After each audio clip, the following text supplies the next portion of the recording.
North Korea. You can't criticize the government, you can't drive, you can't wear blue jeans, and you can't really choose your hairstyle. So you may already be wondering, how could North Koreans play video games if they can't do anything else? But what if I told you that the gaming industry is a growing industry even in the most strict country on the planet? Ladies and gentlemen, I am Snugbro TV, and this is the expert's guide on the rise of North Korean gaming. Snugbro TV. Love you, Snugbro. In the 1990s, a few North Koreans were lucky to get their hands on foreign gaming consoles such as the NES and PlayStation. These consoles were available in department stores but were marked at prices very unaffordable for the majority of North Koreans. Thus, a lot of consoles in circulation were either from North Koreans traveling abroad or Koreans from Japan sending them over to North Korean relatives. At this point, who knows what games these guys were playing? But what the North Koreans did realize is that video games are freaking awesome. And as a result, even though North Korea is the same country to ban laughing for 11 days after the death of a former supreme leader, they allowed for the opening of amusement arcades. Behold, the Pyongyang Golden Lane Bowling Alley. This bowling alley featured an arcade that notably had Sega's Daytona USA available to play. The Rungra's People's Pleasure Ground, say that 10 times fast, also features foreign arcade games such as Monaco GP and Let's Go Jungle. Though according to North Korean defector Kim Mi-jin, video games were only available to the wealthiest of North Koreans. Computers, for that matter, were only available to the wealthiest of North Koreans. And again,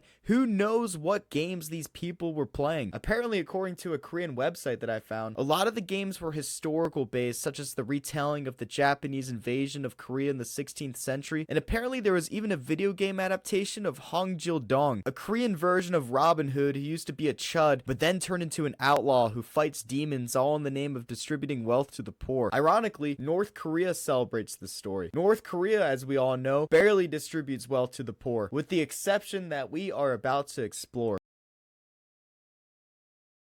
Smartphones were inevitable for North Korea. Smartphones were inevitable for every human being within the 21st century. Of course, with this being North Korea, these phones were incredibly surveilled and supervised and ultimately censored. The only files able to be received and opened are ones signed by the North Korean government. Any foreign files were automatically deleted, and apparently there's a background program called Red Flag which automatically takes screenshots of every app that you open and sends those screenshots directly to the North Korean government. So if you're a kid who's complaining about Life 360, thank God you're not North Korean. Furthermore, they only have access to North Korean's internet, the intranet, which is a closed network of 5,000 state-sanctioned websites. But these smartphones do come preloaded with some family classics, such as 5 different versions of Angry Birds, a bootleg version of Candy Crush, a bootleg version of Super Mario Galaxy, a bootleg version of Plants vs. Zombies. If you want to have more games downloaded to your phone in North Korea, you have to visit physical app stores with government-appointed employees that directly install the games and apps that you want downloaded onto your phone. A lot of the games that you can download, though, are just pure propaganda slop, such as the hit favorite Hunting Yankee, in which you shoot American soldiers. And then also there's this puzzle game that they came out with called Strength. That's all it's called. Strength sold 1 million copies North Korean wide, and it made the North Korean government realize that they probably should be investing more into making video games. But it also made young North Koreans realize that gaming's freaking awesome and they gotta find ways to play more foreign games. A popular item traded within the North Korean black markets have been USB drives featuring foreign games such as Counter-Strike, GTA 5, FIFA Online, and Age of Empires. And it's gotten to the point, apparently, according to the same whistleblower that I described, it's gotten to the point where the police just do not give a crap. The police don't care. They've also realized that video games are freaking awesome. You could also, of course, play supervised computer games at computer cafes in North Korea, but Chungjin's cafe in 2005 required a 20,000 North Korean won per month membership, and the average salary at this point in North Korean history was 2,500 won per month, meaning you can't afford shit in North Korea. And thus, while this was the only option to play these games, it also sucked. Funny enough, this cafe in 2013 was the only recorded Steam user in North Korea. It was just a one little dot, which was the cafe on the entire map of users. The demand for gaming, though, would light a spark in the later 2010s. In 2019, North Korea Korea would eventually develop their own console called the Moronbong. It was a Chinese manufactured quote-unquote console with a motion controller and a camera, and like the phones, they also ran off the Android operating system. But 2025 would be the biggest year in North Korean gaming history. Behold, Pyongyang's new gaming center, equipped with 300 gaming stations with what they claim to be high-end PCs. You could actually play games such as FIFA, Call of Duty, and The Last of Us without being worried about getting arrested. It was also toured and inspected by the one and only Supreme Leader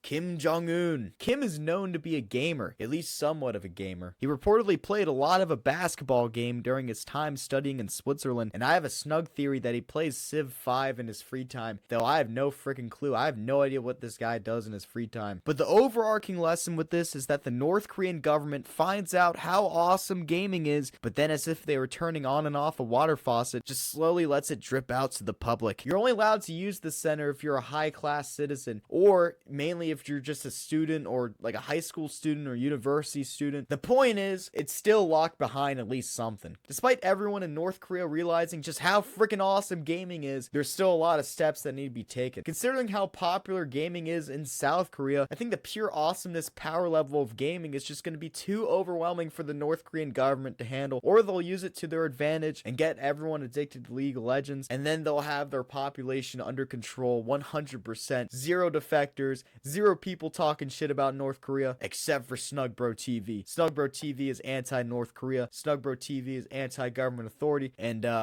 yeah, that's all I gotta say. Thank you very much for staying tuned to this video. And yeah, dude, stay gaming.